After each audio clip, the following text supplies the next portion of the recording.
दोस्तों, उत्तर प्रदेश पुलिस का एक और कारनामा आज दिखाने जा रहा हूं। आप देखकर दंग रह जाएंगे कि बड़े बड़े अपराध उत्तर प्रदेश पुलिस किस प्रकार दिखा देती है कि अपराध इस प्रकार का घटित नहीं हुआ है। हम इस समय जहां हैं आपको दिखा देते हैं यह लोकेशन। इंग्लिश मीडियम ये स्कूल है पचरासी, रसूलपुर पचरासी। यह देवकली विकास खंड का स्कूल है। और तमाम लोगों को भैया या तो दूरी बना लीजिए या फिर मास्क लगाइए। मेरे पहुंचने पर ये लोग आ गए हैं, गांव के लोग हैं। और मैं जिस जगह हूं उसको दिखा रहा हूं। एक पढ़ा लिखा नौजवान जो प्रतियोगी परीक्षाओं की तैयारी करता था, उसको मार डाला गया। परिवार कह रहा है कि फला लोगों ने उसकी हत्या किया है, लेकिन पुलिस ने दिखाया कि आत्महत्या किया है वह। और जिस विद्यालय की इस जंगले को आप देख रहे हैं, इसी में दिखाया गया था कि इसने गमछा बांध करके आत्महत्या कर लिया। मैं बात करता हूं लोगों से और बताता हूं आपको कि इस पूरे प्रकरण में क्या है। आपका भाई था? जी। FIR वाली कॉपी दीजिए।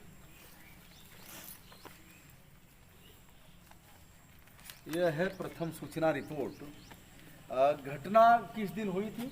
27/6/2020 रात्रि में हुई थी। 27 जून को घटना हुई और FIR दर्ज किया गया 18 तारीख को, 18 अगस्त को।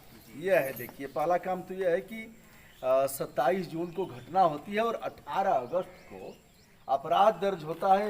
मेरे पास अपराध की कॉपी है। FIR नंबर प्रथम सूचना रिपोर्ट 0239 थाना नंदगंज 18:32 पर यह दर्ज होता है 18/8/2020 को। यह हमारे पास इसकी प्रतिलिपि है।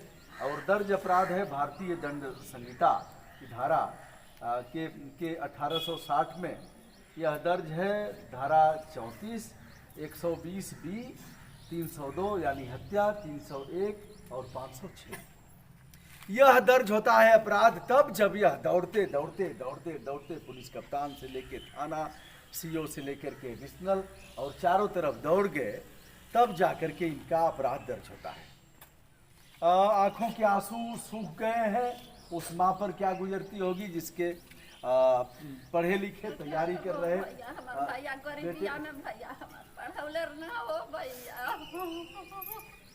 क्या नाम है आपका? सरदार चौहान। आपके छोटे भाई थे वह? जी। क्या नाम था उनका? अभयजीत चौहान। अभयजीत चौहान आया था और इसी जंगले में कहाँ बांधा गया था? इधर से ही दिखाइए। यहाँ पे बांधा गया था। उसका मुंडी यहाँ पे, मुंह यहाँ पे रखा गया था। वो बैठने की स्थिति में था। मतलब जो फोटोग्राफ्स हैं उसको भी दिखा देता हूँ। जी, यह फोटोग्राफ्स हैं, यह देखिए। अब जब इतनी ही लंबाई में दिखाया गया है, यह नीचे जमीन से टच कर गया है, तो यह फांसी कैसे हो सकती है? कैसे लगाया जा सकता है? अपने आदमी लगाएगा नहीं। यह नीचे जब पैर टच कर रहा है, टच ही नहीं कर रहा है, घुटने के बल पर बैठने की स्थिति है, तो इसको पुलिस ने मान लिया कि नहीं, इसने फांसी लगाया है। दौड़ते दौड़ते यह लोग थक गए, तब जाकर के अपराध दर्ज हुआ। यह कुछ ऐसे फोटोग्राफ्स हैं जो देखने लायक नहीं है। और चोट के निशान भी कई जगह हैं। पैर में चोट के निशान है, खून भी यहाँ गिरा हुआ है। तो यह है पुलिस का क्रियाकलाप। अब जब परिवार कह रहा है कि फला लोगों से हमारी दुश्मनी थी और इन लोगों ने हमारे भाई की हत्या किया है, उसके बाद भी पुलिस कह रही नहीं, उसने आत्महत्या कर लिया है। यह है साहब, अपराध कम करके दिखाया जा रहा है। आप पिताजी आप ही का बेटा था? तो आपने जिन लोगों को लिखाया है सही है? सही है। उसके बाद भी पुलिस नहीं लिख रही थी ना। देखिए गांव के लोग भी इकट्ठा हैं। एक बार फिर मैं दिखा देता हूं इन लोगों को। और देखिए गांव के लोग हमारे आने की सूचना पर यहां तक आ गए हैं। बाहर तक देखिए, गेट तक महिलाएं हैं, बच्चे हैं। और सभी के मन में केवल एक ही सवाल है कि उससे तो किसी का कोई बिगाड़ भी नहीं था, कोई दुश्मनी भी नहीं थी। पढ़ाई करने वाला लड़का था, लॉकडाउन के समय घर आया था, वाराणसी में रह कर के पढ़ता था, फिर ऐसा क्यों किया गया? तो यह है, कहा जाता है कि अपराध बहुत कम हुए हैं उत्तर प्रदेश में। अभी सदन में भी कहा, शासन ने बताया, सत्ता पक्ष ने बताया कि पिछली सरकारों से कम अपराध इस सरकार में हुआ है। जैसे बहन जी की सरकार जो थी, भैया जी की सरकार थी और धरती पुत्र की सरकार थी, उससे कम अपराध इस सरकार में हुआ है। अगर ऐसे हत्या के मामले में परिवार लिख करके दे रहा है कि ऐसे इन लोगों ने हत्या किया है, तो आप दर्ज नहीं कर रहे हो, और घुटने के बल पर यहाँ ऐसे है और ऐसे फांसी कैसे लग सकती है? यहाँ इतने पर है और फांसी कैसे लग सकती है? तो और गमछा बंधा हुआ है जिसे हमने दिखाया, गमछा ढीला बंधा। माता जी हैं गर्रा माटी से कई का भैया से वाला वो भैया भैया हमर कतनी के दूध हमर भैया के लाल हम भैया तती तरह भैया ये दिमागवा पर खराब मगर साए हमारा के मार दिले सब भैया तो गलत हो भैया हमर भैया गर्रा मटिया कई के हो भैया अपने बचवर के पला होला हलाल तो ना लो ना पोत हो भाई लाल तो लो ना अपने बचवन के पोसत हो भैया वही तरह। देखिए, अब हम बहुत अधिक इसे दिखाने की स्थिति में नहीं है। गरीबी में इस पिता ने पाल पोस करके बच्चे को पढ़ाया, और कि बच्चा बुढ़ापे की लाठी बनेगा, कमाएगा तो परिवार का भरण पोषण होगा। बहुत ज़्यादा ज़मीन भी नहीं है, और किसी तरह से बता रही हैं कि गर्रा माटी करके। गर्रा माटी की भाषा अगर आप समझेंगे, गर्रा माटी माने मजदूरी, दूसरे का श्रम कर रहे थे। भैया मजदूरी करत ना हो भैया, हमारे सोचता नहीं कि दूगो लाल हम तीनों लौट जाई हमारे भैया के हो भैया, जवान जवान लड़की है हमारे भैया का परनी हो भैया, दूगो कइने हमें दूगो जवान ही हो भैया। भैया के हम मने कतरनिया कतनाम के केहू ना छुई। चलिए एक बार भीतर से हम देखते हैं, भीतर से हम दिखाने का प्रयास करते हैं।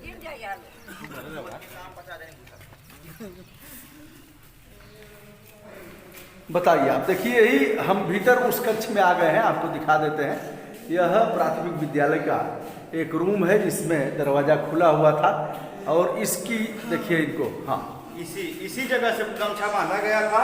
अच्छा। इसी जगह से गमछा बांध के उसका मुंह यहाँ पे लटका दिया गया था, यहाँ पे रख दिया गया था। हाँ। और वो बैठने की स्थिति में पूरा था।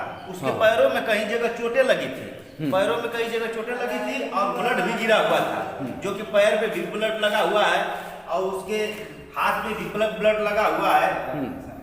यहाँ पे ब्लड का निशान अभी तक लगा हुआ है, काला बन गया है। वही निशान है जो मुंह उसका लटका हुआ था इसी तरह के, और वो बैठने की स्थिति में था।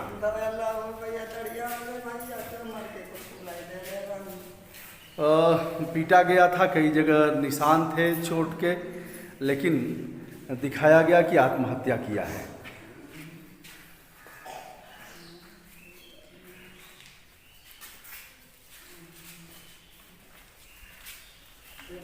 देखिए विद्यालय है पचरासी का, देवकली विकास खंड है, और थाना है नंदगंज। अच्छा, क्यों ऐसा किया उन लोगों ने, जिन लोगों ने मारा है आपके लड़के को? क्या कारण है भैया? क्या कारण है? कारण है दो लोगों के बीच में इस समय जब स्कूल में जब क्वारंटाइन का समय चल रहा था, तो इस समय में क्वारंटाइन मैं खुद ही था। हाँ। और दो लोगों के बीच में खाना खिलाने का, नाश्ता खिलाने के वजह से इसमें दो लोगों के बीच में झगड़ा हुआ। हाँ। हमारा भाई उसी में चला गया, जो घायल परिवार की तरफ से चला गया। हाँ। उन्होंने अपनी तस्वीर, उन्होंने अपनी तहरीर हमारे भाई के द्वारा लिखवा दिया थाने में। थाने में जब तहरीर लिखवा दिया तो उसको बोला गया था कि तुम ऐसा क्यों कर रहे हो, तुमको मार दिया जाएगा, जान से मारने की धमकी दी गई थी। गालियाँ कितनी 1000 गालियाँ दी गई थी, जिसकी मैं वीडियोग्राफी रखा हूँ। जो गालियाँ दी गई थी उसकी मैं वीडियोग्राफी बना के रखा हूँ। 13.5 मिनट का वीडियोग्राफी मैं बनाया हूँ, जो गालियाँ दी गई थी हमारे पिताजी को। ये हमारे पिताजी हैं और हमारे चाचा हैं, उनको भी बहुत तमाम बुरी तरह की गालियाँ दी गई थी। पिताजी को भी, हमको भी, हमारे भाई को भी गालियाँ दी गई थी। और उसके बाद वो जेल चले गए थे, ग्राम प्रधान थे, वो जेल चले गए थे। उसके बाद वो आए, बोल रहे थे कि 2-4 बीघा बिक जाएगा, फिर भी मैं किसी की मर्डर कर दूंगा। तो 6-7-8 दिन के बाद वो आए, तब तक ये मर्डर हो ही गया।